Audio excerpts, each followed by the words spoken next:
दोस्तों नमस्कार। आज हम राजस्थान में 1857 का स्वतंत्रता संग्राम के बारे में पढ़ेंगे। दोस्तों, पूरे भारत में स्वतंत्रता आंदोलन चल रहा था, जो आंदोलन मेरठ से शुरू हुआ। मंगल पांडे नामक सैनी ने जो विद्रोह शुरू किया था अंग्रेजों के प्रति, उसकी चिंगारी पूरे भारत में फैली और वही चिंगारी जब राजस्थान में फैली तो राजस्थान में भी 1857 के प्रति वहाँ के राजाओं में, वहाँ के सामंतों में, वहाँ के जो सैनिक हैं उनमें और तथा आम जनता में उनके प्रति, अंग्रेजों के प्रति असंतोष की भावना उत्पन्न हुई। दोस्तों, 1857 की जो क्रांति राजस्थान में हुई थी उसके कई कारण हैं। उनमें से कुछ कारण हम यहाँ पर चर्चा करते हैं। तो संग्राम के 1857 संग्राम के जो कारण थे, एक तो थी 1817-18 की संधियाँ और हस्तक्षेप की नीति।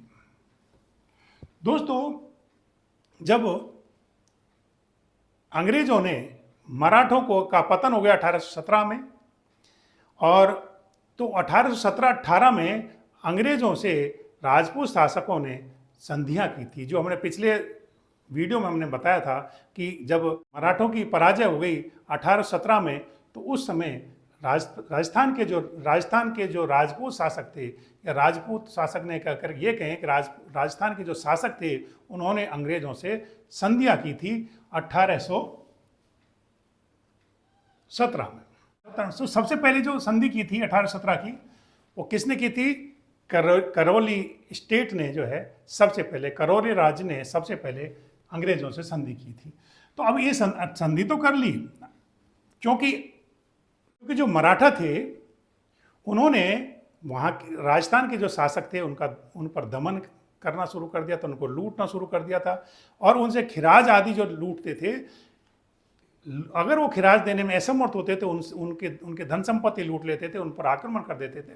इस तरह से जब परेशान हो गए थे, उन्होंने अंग्रेजों से संधि करना उचित समझा, और सबसे पहले जो 1817 में जो संधि की थी वो करौली राज्य ने अंग्रेजों से संधि की थी।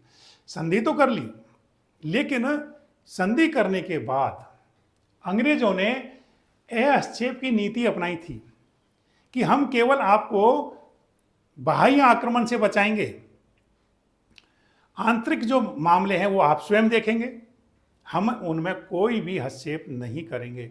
और दोस्तों, ऐसा नहीं हुआ। अंग्रेजों ने राजस्थान राज्य के जो आंतरिक मामले हैं उन्होंने उसमें भी हस्तक्षेप करना शुरू कर दिया था। तो अलवर भरतपुर में भी नाबालिग शासकों को जब उन्होंने गद्दी पर बैठाया था, तो वहाँ इस तरह से कई जो है राज्य हैं उनमें हस्तक्षेप की नीति उन्होंने शुरू कर दी थी, हस्तक्षेप की नीति शुरू कर दी। तो इस तरह से दोस्तों 1857 की संधि जो हुई थी उसमें अंग्रेजों ने हस्तक्षेप करना शुरू कर दिया। वहाँ के शासकों के, राजस्थान के जो राज्य थे उनके शासकों के आंतरिक मामलों में वो घुसपैठ करने लगे। तो उससे वहाँ के जो शासक थे, राजस्थान के जो शासक थे, उनमें ये असंतोष हो गया। एक और कारण था कोटा का अंग भंग करना। तो दोस्तों, कोटा जो रियासत थी उसको टोंक और झालावाड़ दो अलग राज्यों में बांट दिया, कोटा का विभाजन कर दिया था। कोटा का जो नवाब था उनको नवाब की उपाधि देकर के अलग स्टेट बना दिया। तो इससे कोटा के जो लोग थे उनमें भी अविश्वास, वो जो है असंतोष पैदा हो गया। इसके अलावा सैनिक टुकड़ियां, अब दोस्तों उन्होंने जैसे जोधपुर लीजियन बनाया, इसी तरह से जगह जगह छावनियां बनाई, और उन छावनियों में सैनिक टुकड़ियां रखी गई। उन सैनिक टुकड़ियों का जो भार था, सैनिक टुकड़ियों का जो भार था, जो खर्च था, वो सारा खर्च किसके ऊपर डाल दिया? राज्यों के ऊपर डाल दिया। अंग्रेजों का कहना था कि ये जो हम जो छावनियां बना रहे हैं, कुल 6 छावनियां थी, उन छावनियों में जो सैनिक हैं उनको इन छावनियों केवल और केवल हमने इसलिए बनाया है ताकि हम आपके राज्यों की सहायता कर सकें। आपके जो बाहरी विदेशी मामले हैं, आपके जो बाहरी आक्रमण हैं, उनको बचाने के लिए हमने इन छावनियों की, सैनिक टुकड़ियों का निर्माण किया है। इसलिए उन्होंने ये कह कर के और उन सैनिक टुकड़ियों का जो भार है वो किसके ऊपर डाल दिया, राज्यों के ऊपर डाल दिया। अब जब राज्यों के ऊपर डाल दिया तो राज्यों की आर्थिक स्थिति जो है दयनीय हो गई। अब चूंकि राज्यों के ऊपर डाल दिया तो राजा ने क्या किया, ये सारा भार जो है वहाँ के किसानों पर, वो जो टैक्स है जो जितना बढ़ा दिए, उनका उनसे शोषण करने लगे। इससे वहाँ की आम जनता भी राजाओं से दुखी हो गई थी और उनमें असंतोष की भावना पैदा हो गई थी। इसके अलावा सामंतों के विशेषाधिकार भी खत्म कर दिए थे। दोस्तों सामंतों को विशेष अधिकार मिले हुए थे, कौन कौन से, एक तो राहदारी, दाना पानी। राहदारी जब व्यवसाय करते थे तो उनकी सुरक्षा के लिए, उनको सुरक्षा देने के लिए जो सामंत थे उनसे राहदारी नामक कर वसूलते थे। इसके अलावा उनको रास्ते में रुकना है, ठहरना है, इस तरह की व्यवस्था करना है तो उसके लिए दाना पानी नामक एक टैक्स भी कर भी लिया जाता था। तो इस तरह से ये जो उनका विशेषाधिकार था ये खत्म हो गया।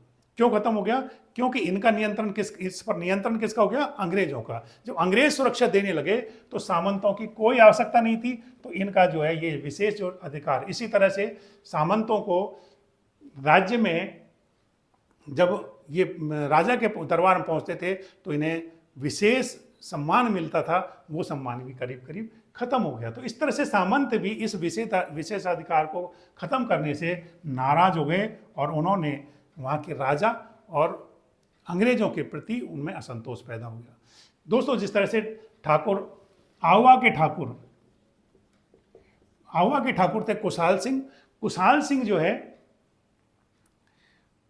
वो जोधपुर के राजा तख्त सिंह से नाराज थे, क्योंकि तख्त सिंह ने कुशाल सिंह और अन्य जो जागीरदार थे उनकी जागीरें छीन ली थी। कुशाल सिंह ने अंग्रेजों से सहायता मांगी, मध्यस्थता करने के लिए कहा, लेकिन अंग्रेजों ने ध्यान नहीं दिया। इससे आवा के जो ठाकुर कुशाल सिंह थे वो अंग्रेजों से नाराज हो गए और राजा जो जोधपुर के राजा थे उनसे भी, तख्त सिंह से भी नाराज थे। तो इस तरह से उन्होंने जो है विद्रोही सैनिकों का साथ दिया था। इसके अलावा दोस्तों अफीम नीति, अंग्रेजों की जो अफीम नीति है, अफीम का विशेषाधिकार एकाधिकार हो गया था अंग्रेजों का, जिससे अफीम जो गैर कानूनी तरीके से अफीम से उगाए जो व्यापार होता था उस पर पाबंदी लग गई। तो इससे संबंधित जो लोग थे उनमें भी असंतोष हो गया, और जो लोग इसको यूज में लेते थे वो भी अंग्रेजों की इस नीति से परेशान हो गए। इसके अलावा दोस्तों दस्तकार जो थे, उनके जो दस्तकारों के जो रोजगार हैं वो छीन लिए गए थे। ग्रामीण जो छोटे छोटे उद्योग थे उनका वो हताहत हो गए थे, क्योंकि अंग्रेजों ने उस समय जो उद्योग नीति अपनाई थी उससे इन लोगों की स्थिति दयनीय हो गई थी, और ये दस्तकार भी अंग्रेजों के विरुद्ध हो गए थे। इसके अलावा दोस्तों अंग्रेजों ने कुछ सामाजिक सुधार भी किए थे। सामाजिक सुधारों में सती प्रथा है, तो जो सती प्रथा है उसके ऊपर पाबंदी लगा दी थी। इसके अलावा जो बाल विवाह आदि पर, इन पर भी पाबंदियां लगा दी थी। इससे वहाँ के जो लोग हैं वो ये समझने लगे कि जो अंग्रेज जो है हमारे धर्म को नष्ट करना चाहते हैं, हमारे जो धर्म में ये एक तरह से अपना हस्तक्षेप कर रहे हैं, इसलिए वहाँ के जो लोग हैं, वहाँ के राजा हैं, वो भी परेशान हो गए और उन्होंने उनके प्रति असंतोष जाहिर किया। इसके अलावा क्रिश्चियन मिशनरीज थी, वो जगह जगह जाकर के जो है जो हमारा जो धार्मिक जो मामले थे उनमें हस्तक्षेप करते थे। तो इस तरह से जब उनको लगा कि क्रिश्चियन मिशनरीज भी हमारे धर्म को नष्ट कर रही हैं, तो वहाँ की जो आम जनता थी उनमें भी असंतोष हो गया। तो इस तरह से दोस्तों बहुत सारे कारण हैं, लेकिन जो तात्कालिक कारण है वो तात्कालिक कारण क्या है? तात्कालिक कारण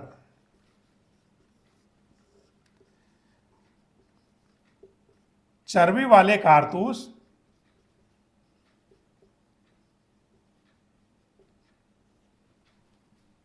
व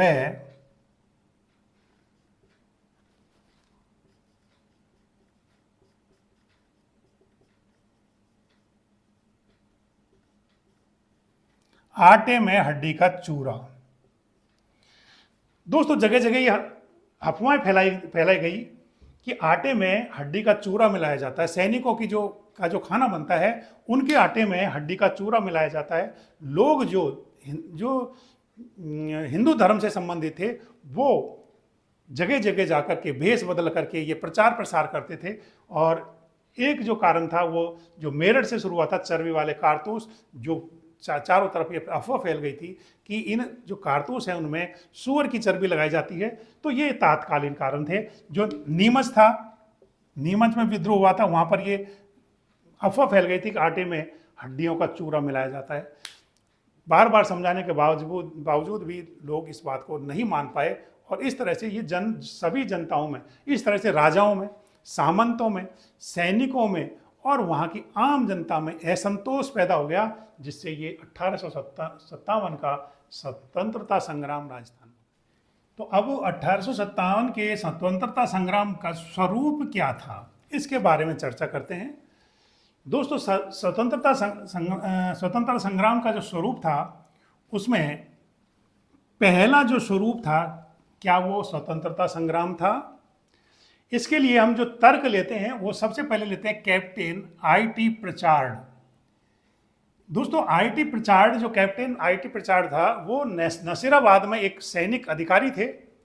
इन्होंने अपनी पुस्तक म्यूटिनीज इन राजपूताना, ये पुस्तक लिखी थी और उसमें ये कहा गया था कि जो नसीराबाद के सैनिक जो हैं उन्होंने जो विद्रोह किया था, सैनिक विद्रोह हुआ था, वो सैनिक विद्रोह नसीराबाद में ही सीमित नहीं रहा, वो पूरे राजस्थान में फैल गया। इसलिए ये एक स्वतंत्रता संग्राम था, इसमें वहाँ के लोगों ने भी साथ दिया था।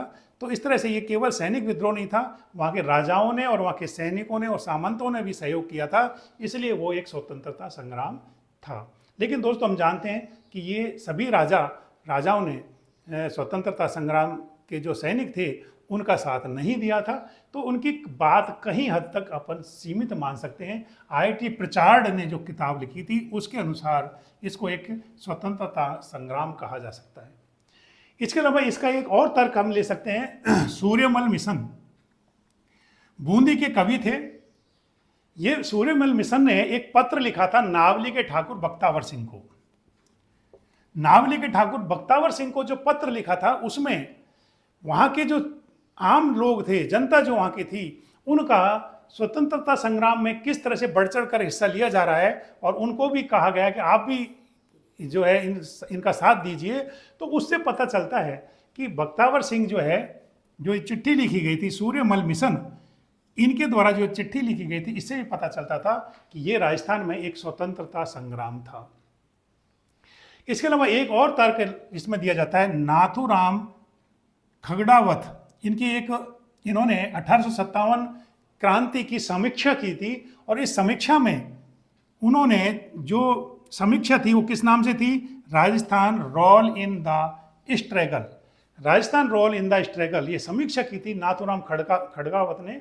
और उसमें उन्होंने कहा था कि ये जो स्वतंत्रता संग्राम जो नसीराबाद छावनी से शुरू हुआ था, सैनिकों से शुरू हुआ था, वो जन जन की आवाज़ बन गया था। आम लोगों ने भी और वहाँ के ठाकुर और राजपूत शासक और इसके अलावा जो सामंत थे, उन्होंने सभी ने सहयोग किया था। इस तरह से ये जो है एक स्वतंत्रता संग्राम था। लेकिन हम जानते हैं दोस्तों कि सभी जो राजपूत शासक थे, वो सभी जो राजपूत शासक थे वो अंग्रेज़ों के भक्त थे, अंग्रेज़ों के वफादार थे। उन्होंने इस स्वतंत्रता आंदोलन को कुचलने का काम भी किया था। और जनता जो है, उन्होंने पूरी जनता ने केवल कोटा, टोंक और बांसवाड़ा और आहुआ, कोटा, टोंक, बांसवाड़ा और आहुआ, यहाँ की जनता ने ही इन सैनिकों का साथ दिया था। इसलिए इसको स्वतंत्रता संग्राम कहना हम पर्याप्त नहीं मानते। तो इस तरह से स्वरूप क्या था? दूसरा, ये स्वरूप जो तर्क दिए थे स्वतंत्रता संग्राम के बारे में, वो 3 तर्कों से ये सिद्ध होता है कि ये एक स्वतंत्रता संग्राम था। दूसरा, क्या ये सामंतों का विद्रोह था?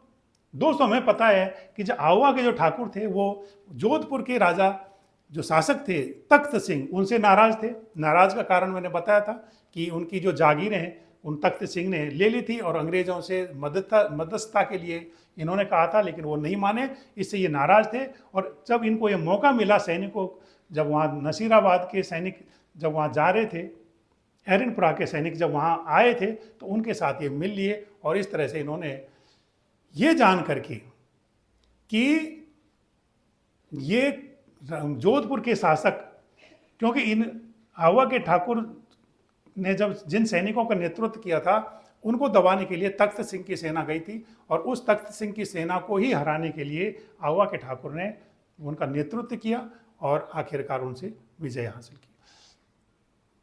दोस्तों ये अब इसमें ये बात आती है कि आवा के जो ठाकुर खुशहाल सिंह थे उनके ऊपर जो है इस देशद्रोह का जो है मुकदमा चला और मेजर टेलर आयोग ने इनको निर्दोष साबित कर दिया। आवा के ठाकुर ने इस जो है स्वतंत्रता संग्राम में जो सैनिकों की सहायता की गई थी इसके लिए इनको निर्दोष साबित कर दिया था। तो ये कहना उचित नहीं है कि ये सामंतों का विद्रोह था। आवा के ठाकुर केवल और केवल अपने स्वार्थ के लिए तख्त सिंह से लड़ रहे थे, इसीलिए ये सामंत जो है इनके साथ हुए थे।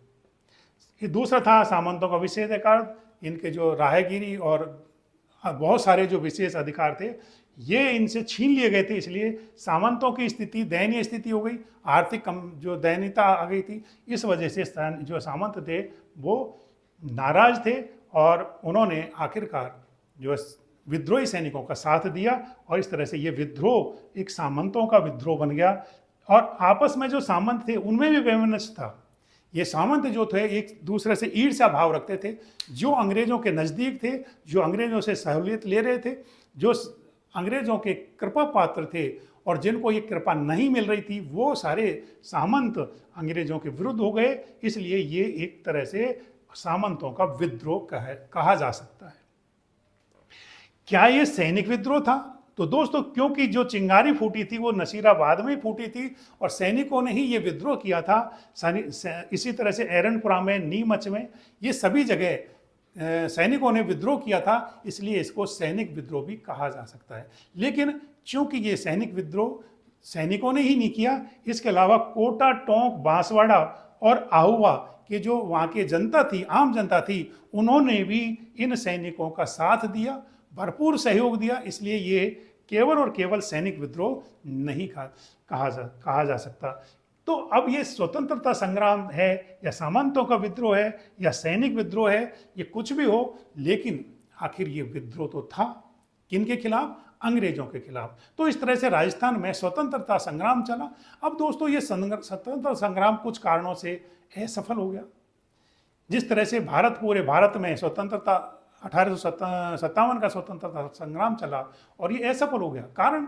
कारण था नेतृत्व का अभाव। दूसरा कारण क्या था कि जो लोग स्वतंत्रता संग्राम में संलिप्त थे वो अपने अपने स्वार्थों के हिसाब से अपने अपने जो स्थानीय मुद्दे थे उनके आधार पर अंग्रेजों से वो लड़ाई चाह रहे थे, युद्ध कर रहे थे। तो जब अपने स्थानीय मुद्दों को जब वो उछाल रहे थे, उनकी वजह से वो अंग्रेजों को भगाना चाहते थे, तो इससे एक बात स्पष्ट हो गई कि जो सैनिक हैं या जो स्वतंत्रता सेनानी हैं उनका एक मुख्य उद्देश्य या एक लक्ष्य नहीं था। वो अपने अपने अलग अलग लक्ष्यों में भटकते रहे। उनका एक स्थान पर इकट्ठे नहीं होना, उनका नेतृत्व का अभाव, और इसके अलावा जनता ने भी कोई विशेष इनका साथ नहीं दिया, इसलिए ये स्वतंत्रता संग्राम असफल हो गया। अब दोस्तों बात करते हैं 1857 संग्राम के परिणाम क्या हुए। अब दोस्तों 1857 के स्वतंत्रता संग्राम का जो है मुख्य परिणाम क्या हुए। दोस्तों एक तो जो पूरा देशव्यापी परिणाम था वो क्या था, 1858 ईस्वी में ईस्ट इंडिया कंपनी का जो शासन है वो खत्म हो गया। 1858 ईस्वी में ईस्ट इंडिया कंपनी का जो शासन है वो समाप्त हो गया। इंग्लैंड ने, ब्रिटिश जो महारानी ने वो सारा जो शासन अपने हाथ में ले लिया, क्योंकि कंपनी के अधीन विभिन्न जगह जगह पर विद्रोह हो रहे थे, इसलिए ब्रिटिश शासन यहाँ पर लागू कर दिया गया। और दूसरा जो था वो था सामंतों को खिल्लत दी गई थी। अंग्रेजों ने किन किन सामंतों को खिल्लत दी थी? एक तो खिल्लत दी बीकानेर के महाराजा सरदार सिंह को, जो है 41 गांव दे दिए। इसके अलावा जैसलमेर के जो महारावल हैं रणजीत सिंह, उनको 2000 की खिल्लत दी गई। टोंक के जो नवाब थे उनकी सलामी बढ़ा दी गई, 15 से 17 तोप कर दी गई थी। झालावाड़ और मेवाड़ के जो शासक थे स्वरूप सिंह, उनको भी खिल्लत दी गई। इसके अलावा आम जनता जो थी उनको कठोर दंड दिया गया था, उन पर टैक्स का भार बढ़ा दिया और जुर्माने लगा दिए गए थे, तथा जो सामंत थे, विद्रोही सामंत थे, उनकी जागीरें जब्त कर ली थी। इससे क्या हुआ, अंग्रेजों का प्रभुत्व राजस्थान में बढ़ गया।